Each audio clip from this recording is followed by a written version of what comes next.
नमस्ते, हिंदी माइक देख रहे हैं आप और मैं हूं आशुतोष। देखिए, पूरे देश की सियासत की अगर इस वक्त बात करें तो पूरे देश की सियासत तीन चीज़ों पे अटक गई है: हनुमान चालीसा, लाउड स्पीकर और लाउड स्पीकर पर बजने वाली अजान।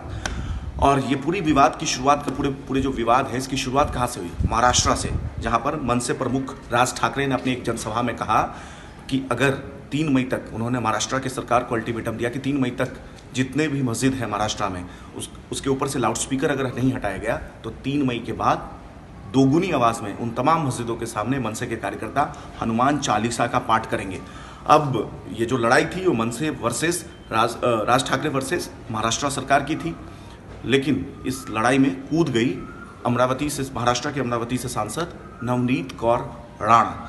अब नवनीत कौर राणा इस विवाद में कूद गई है। इससे पहले उन्होंने हनुमान चालीसा का पाठ किया था, वीडियो आप लोगों ने देखा होगा। और अब उसके बाद उन्होंने कहा, बयान दिया कि वो उद्धव ठाकरे, जो कि महाराष्ट्र के मुख्यमंत्री, उनके घर के बाहर जाकर के हनुमान चालीसा का पाठ करेंगी। और अब इसको लेकर के आज सुबह से महाराष्ट्र में सियासी बवाल मचा हुआ है।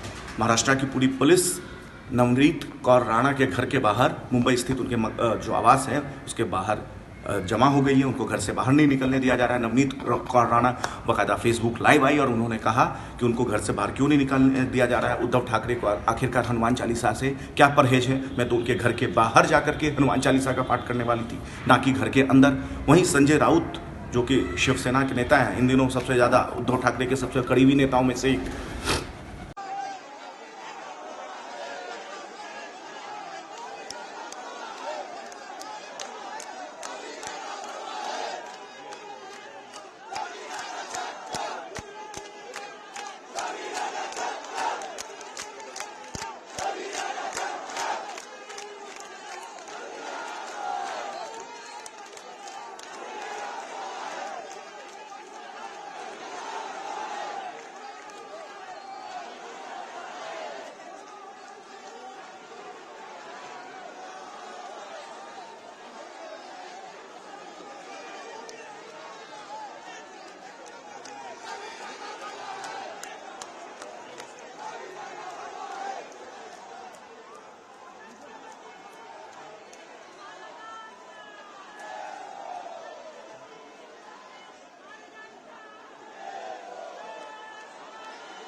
उन्होंने मीडिया से ये कहा है कि बंटी बबली की जोड़ी है, यानी कि नवनीत राणा और उनके पति को बंटी और बबली कह दिया है। मुंबई आए, कोई दिक्कत नहीं है, ऐसा शिवसेना के प्रवक्ता संजय राउत ने कहा है। उनके बयान को कोट कर रहा हूँ। महाराष्ट्र में जब पत्रकारों ने उनसे सवाल पूछा तब उन्होंने कहा, और उन्होंने कहा ये स्टंटबाजी है, ये फिल्मी लोग हैं और स्टंट वगैरह करते रहते हैं, ऐसा उन्होंने कहा।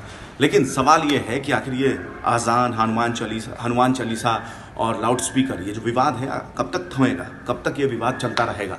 कब थमेगा ये विवाद?